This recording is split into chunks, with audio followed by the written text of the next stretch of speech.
Chaque être est ton plus grand maître. Des plus matricés au plus spirituel, lumineux, peu importe comment on peut appeler cela. Du nouveau-né au plus ancien, du visible à l'invisible. Tu ne vois pas? Montre-moi. Tu n'en as pas conscience?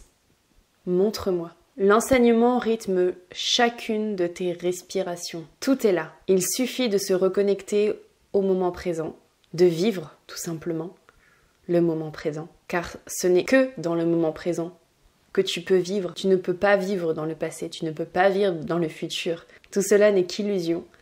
Il n'y a que le présent qui existe. Alors vis, et en cela tu pourras accueillir en pleine conscience ce qui est. Car je te le répète, tout est là.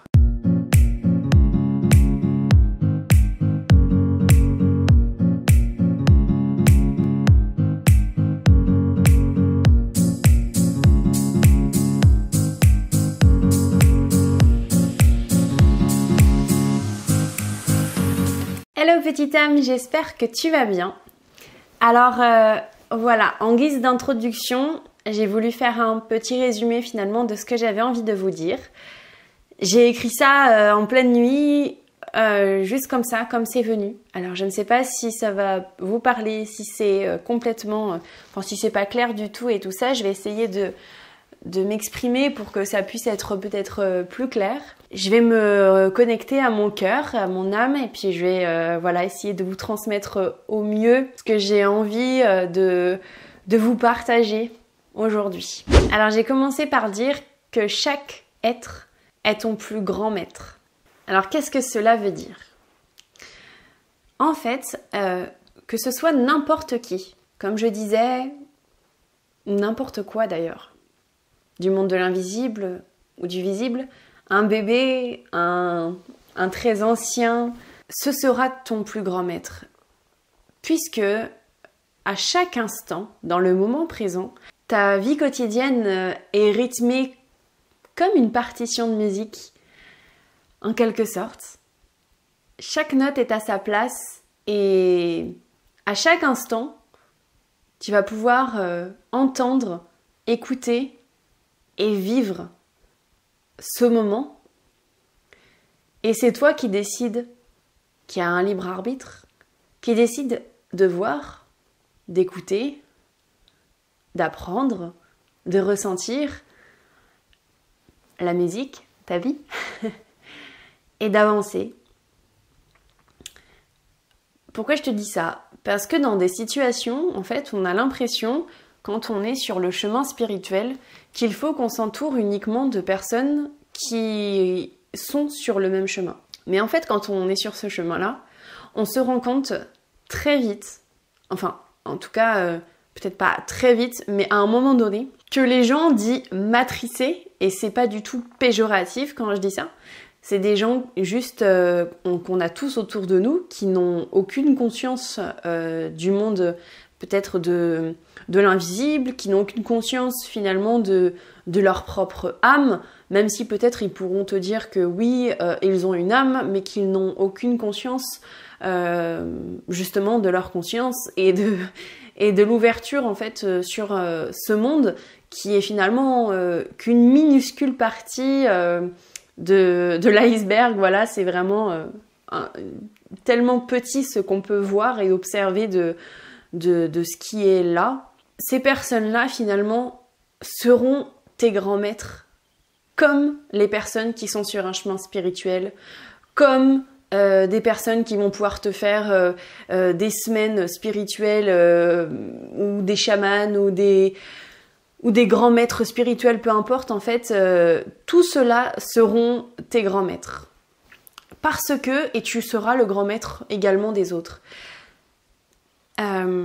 Si j'essayais de comparer tout à l'heure la musique et ta vie quotidienne, c'est parce que, en fait, dans la vie, tu vas te retrouver donc face à... Là, je vais prendre justement les gens qui sont matricés et qui ne se rendent pas forcément compte qu'il y a peut-être autre chose au-delà de ce qu'ils auraient pu imaginer jusqu'à aujourd'hui, alors qu'en fait, ils ont tout en eux et ils le savent réellement en eux. C'est juste que pour le moment... ça s'est pas encore révélé à eux et ils ont ils sont pour le moment tombés complètement dans l'oubli de ce qu'ils étaient réellement et de tout ce qui est. Mais ils le savent au fond d'eux. Et en fait, ces gens-là vont te montrer exactement les espaces qu'il faut que tu travailles, qu'il faut que tu ailles voir, que tu ailles visiter, que tu ailles embrasser, que tu ailles transmuter en lumière. Imaginons, ta sœur te parle de quelque chose. Imaginons ta sœur est une personne matricée, voilà tout ce qu'il y a de plus, on va dire, banal, entre guillemets, et encore une fois, c'est pas du tout péjoratif, mais pas du tout, hein. Si je vous dis que ces personnes-là sont des grands maîtres, c'est pas justement péjoratif de dire que c'est des personnes matricées qui sont dans le moule en ce moment de la société. C'est pas du tout péjoratif. Et que toi, ben voilà, tu es un peu sur un chemin spirituel. Et que ta sœur commence à te dire des choses qui t'irritent. Là, tu ressens une colère. Ou bien tu ressens une autre émotion, une tristesse, ou tu ressens de la frustration, ou tu ressens du rejet, ou de l'abandon, ou alors tu vas avoir envie de réagir tout de suite à ce qu'elle te dit sans vraiment l'écouter. Voilà, ça va te faire quelque chose en toi. Tu vois, tu vas avoir ton cœur qui se serre, tu vas avoir ton ventre, tout va se serrer, ta gorge. Tu seras pas en pleine ouverture, et puis bizarrement, tu vas pas être pleinement dans l'amour et pleinement consciente. À ce moment-là, tu vas retrouver un petit peu on va dire le chemin vers certains de tes égos. Ça va pas être ton âme qui va répondre, mais ça va être voilà un personnage que tu as à l'intérieur de toi et qui va réagir à ce que ta sœur te dira et t'a dit. Et là, en fait, ce qui est hyper intéressant, c'est que ce genre de situation arrive tout le temps dans ta vie quotidienne. Tu as tout le temps, que ce soit des gens physiquement présents avec toi lors d'une conversation, ou bien une information que tu entends qui te... Voilà, surtout en ce moment avec plein d'actualités qui peut-être t'irrissent les poils et donc il y a encore un espace peut-être que tu n'as pas regardé et un espace qui te fait mal, qui est douloureux, où il y a de la souffrance derrière. Il y a des émotions, peut-être également des vies antérieures, peut-être également voilà des mémoires karmiques, tout un tas de choses, peu importe lesquelles, mais qui sont présents et qui n'ont pas été transmutées en lumière. Et donc, que ce soit des informations, que ce soit une communication, que ce soit une vidéo par exemple que vous regardiez comme voilà sur YouTube, sur ma chaîne par exemple, que ce soit un livre que vous êtes en train de lire, que ce soit tout simplement, je ne sais pas moi, une pensée qui vient de vous traverser et qui vous fait quelque chose, qui vous fait réagir et qui vous montre une émotion et donc que vous avez envie de vivre cette émotion qui peut être par exemple la colère, parce qu'il ne faut pas oublier qu'en général, il y a la pensée, et puis il y a l'émotion, et puis il y a l'action. Donc une pensée qui va potentiellement vous énerver c'est l'émotion, et qui potentiellement va vous faire crier sur quelqu'un, vous engueuler sur quelqu'un, ça c'est l'action, le fait d'exprimer après sa colère.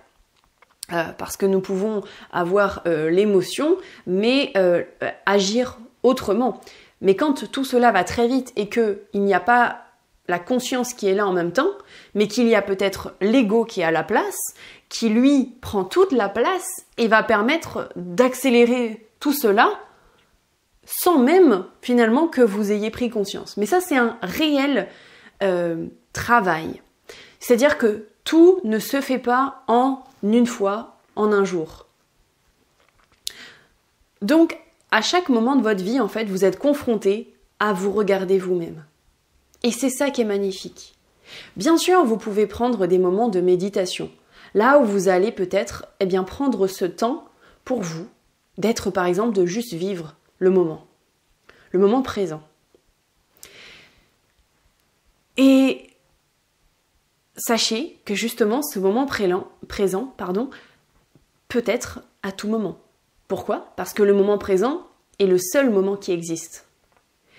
Quand vous êtes dans le présent, quand vous vivez tout simplement, et que vous n'êtes pas dans la projection, que vous n'êtes pas envahi d'émotions, que vous n'êtes pas dans vos pensées, et qu'en fait, à un moment donné, vous savez pas, mais il s'est passé des choses et tout, et je sais pas, par exemple, vous avez fait un gros effort physique, et donc là, il y a eu aucune pensée, vous avez réalisé la prouesse que vous étiez en train de faire, je sais pas, vous êtes gymnaste et vous venez de faire un double saut périlleux, voilà, et à ce moment-là, il y avait aucune pensée, et vous étiez vraiment, hyper présent, attentif, alerte à ce que vous étiez en train de faire en fait au moment du saut périlleux, et donc vous étiez carrément dans le moment présent. Mais là où s'arrête le moment présent, c'est quand par exemple vous avez réussi votre figure et que hop, toutes vos pensées viennent j'ai super bien réussi, ou j'ai complètement raté, je suis pas en forme, ou peu importe, est-ce que quelqu'un m'a vu, est-ce que quelqu'un va me juger? Est-ce que quelqu'un va m'applaudir? Est-ce que... Bon, voilà. En gros, toutes les pensées qui veulent venir après vous fait sortir du moment présent. Mais lorsque vous étiez en train de faire cette figure, rien n'existait d'autre que ce moment-là. Et vous pourriez être dans le même état après avoir fait votre figure. Et en fait, quand on est dans le moment présent, tout va bien. Tout est OK. Parce que quand ça va pas, c'est parce que vous projetez encore quelque chose dans votre cerveau à travers une pensée. C'est pour ça qu'une émotion et quelque chose peut venir et être très douloureux, par exemple. C'est parce que vous êtes dans la projection de quelque chose. Ou que ce soit dans la projection par rapport à un futur qui peut être dans 10 minutes, mais dans 10 minutes, le 10 minutes il n'existe pas. Dans 10 minutes, vous serez toujours dans l'instant présent. Vous ne serez pas dans 10 minutes. Je ne sais pas si, en fait, finalement, je suis très claire, mais j'avais vraiment envie de vous montrer qu'en fait, quand on est sur un chemin spirituel, il faut surtout pas essayer de se mettre supérieur aux autres. Parce que la personne, par exemple, qui n'est pas du tout dans ce chemin spirituel, est vraiment là pour vous aider. Que ce soit en conscience ou non, en fait. La personne, tout ce qu'elle va faire, tout ce qu'elle va dire, si ça peut vous faire réagir, c'est que vous pouvez la remercier et vous pouvez avoir beaucoup de gratitude envers cette personne-là, parce que grâce à elle, grâce à lui, eh bien tout simplement vous allez pouvoir regarder les espaces qui ont besoin d'être vus. Des espaces peut-être remplis de souffrance. Et finalement, cette souffrance-là que vous allez avoir lorsque la personne va vous dire, va faire quelque chose de particulier, eh bien finalement c'est grâce à cette personne que vous allez pouvoir l'observer. Donc c'est pas à cause de cette personne-là que vous allez ressentir tout ça, c'est parce qu'il y a un espace en vous qui souffre encore. Parce que, comme tout le monde, il y a certainement certaines choses en fait dans vos vies qu'on peut vous dire et que ça va couler comme ça dessus vous, parce que tout simplement vous en avez rien à faire et qu'il n'y a pas d'importance à apporter sur le sujet qu'on vous a lancé. Et donc on a tous des sujets comme ça qu'on s'en fiche. Par exemple, une personne, j'en sais rien moi, très très mince et qui accepte complètement son corps et qu'on lui dit oh là là qu'est-ce que t'es maigre et tout ça, et qu'on va le dire de manière très péjorative, mais que la personne par exemple elle accepte totalement son corps et qu'elle en a rien à faire de ce que les autres peuvent penser d'elle, eh bien ça lui fera rien. Mais par exemple cette même personne, on va lui dire oh dis donc c'était vraiment dégueulasse là ce que t'as fait à manger. Ouais, je prends des exemples à la con, et qu'en fait cette personne-là y avait mis tout son cœur. Et qu'elle pensait que c'était très bon et qu'elle s'est régalée et que en fait quelque part elle avait une attente que les autres pensent comme elle, et donc quelque part elle avait une projection et donc elle n'était pas dans le moment présent, et en préparant son plat elle avait la projection que ça pouvait plaire et donc elle aurait des compliments et donc elle attendait des choses, et donc il y avait un espace finalement qui était pas serein et que c'était pas fait uniquement dans l'amour et dans zéro attente et dans juste je fais ce qui est, j'ai envie de faire cela, je le fais avec le cœur, point, ça s'arrête là sans attente. Et là la personne lui dit ça alors qu'elle y a mis tout son cœur, en tout cas c'est ce qu'elle ressent. Et en fait, ça la fait réagir. Elle ressent le cœur qui se serre, elle se sent pas très bien. Eh bien, tout simplement, c'est pour qu'elle puisse observer un espace là où elle a cru peut-être être complètement dans l'amour et complètement dans le cœur en faisant sa cuisine. Et peut-être que potentiellement elle était plus dans les attentes, dans les compliments et dans ce qu'elle pouvait recevoir. Peut-être qu'elle n'avait pas forcément confiance en elle, cette personne-là, par rapport à sa cuisine ou par rapport à d'autres choses qui peuvent envelopper beaucoup plus de choses complètes, que ce soit pas uniquement sur ce sujet-là, mais peut-être qu'il y a un manque de confiance en elle et qu'au final ça a révélé un manque de confiance en elle quand la personne lui a dit « Oh là là, c'est vraiment dégueulasse ce que tu m'as fait ».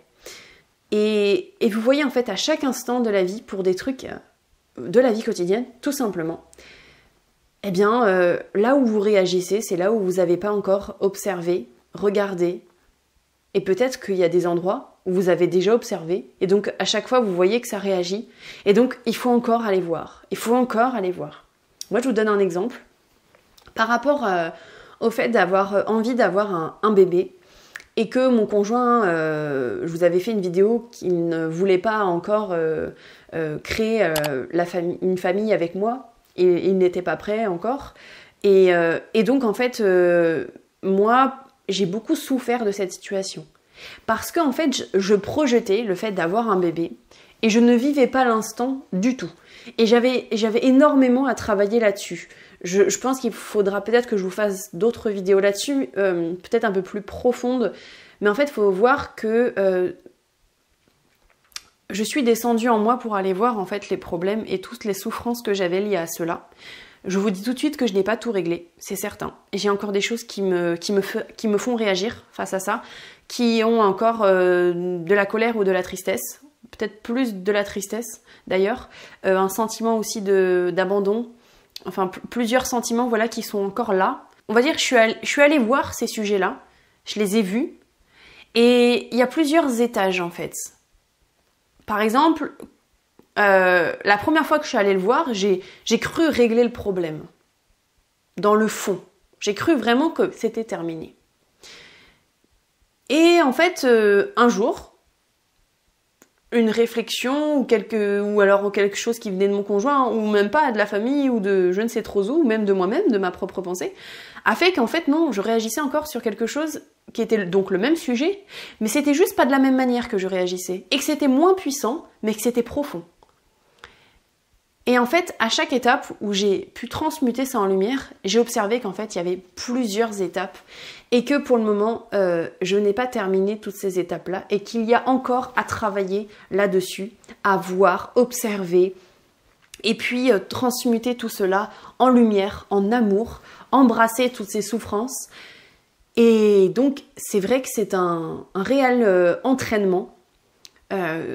L'entraînement voilà, de tout ce brouhaha mental, de toutes ces pensées qui viennent finalement t'empêcher de vivre le moment présent, qui par contre nourrissent bien ton ego, te mettent dans des états émotionnels difficiles, ça oui, mais dites-vous que tout ce que vous vivez, que ce soit à l'extérieur et surtout à l'intérieur, bah finalement, tout est là pour vous révéler qui vous êtes et en fait vous révéler que vous n'avez rien à chercher, tout est là. Le chemin spirituel parfois mène juste à comprendre que tout est là et que quand on est soi-disant éveillé, on se rend compte que rien n'a changé, on peut faire les mêmes choses dans notre quotidien, mais ce qui a évolué, entre guillemets, c'est l'attention, la vigilance, être dans le moment présent et avoir plus conscience de tout ce qui est. Donc quand dans l'introduction je disais « Tu ne vois pas ? Montre-moi. Tu n'en as pas conscience ? Montre-moi. » Qu'est-ce que ça signifiait ? Qu'est-ce que je veux dire par là ? Je veux dire qu'une personne qui n'a pas conscience de certaines choses peut tout à fait te permettre d'avoir conscience toi-même de certaines choses. Puisque, en fait, l'extérieur va te révéler tout ce qui est intérieur. Donc, rassure-toi, tu peux tout observer grâce à toi, à ton être véritable et à tout ce qui est autour de toi. Et comme je dis, quand je te dis tout ce qui est autour de toi, ce n'est pas forcément que le monde du visible, mais aussi le monde de l'invisible. Et sache que toute personne peut te montrer qu'elle en ait conscience ou non. Donc je terminerai par ça, pour te dire que chaque personne, peu importe où il en est un grand maître pour toi et pour chacun d'entre nous. C'est pour cela qu'il ne faut pas juger l'autre, puisque finalement on est tous sur un même chemin et que, à part nourrir son ego en faisant cela, on ne se révèle pas. On n'est pas notre être véritable. Et ce n'est pas beau. Ce qu'on fait de beau et de magnifique, c'est de savoir aimer, d'aimer. L'amour. L'amour, c'est ce qu'il y a juste de plus beau. Alors dirigeons-nous vers beaucoup plus d'amour et transmutons toutes ces peurs en amour. Pour cela, il va falloir beaucoup d'entraînement. Alors je vous souhaite bon courage. N'hésitez pas à vous abonner si vous aimez tous ces contenus. On se retrouve très vite. N'hésitez pas à commenter également. On peut se retrouver sur Instagram et mettre un petit j'aime. Si c'est le cas, je vous embrasse et bon chemin à vous et plein de courage. La vie est magnifique, vous allez voir, tout est parfait.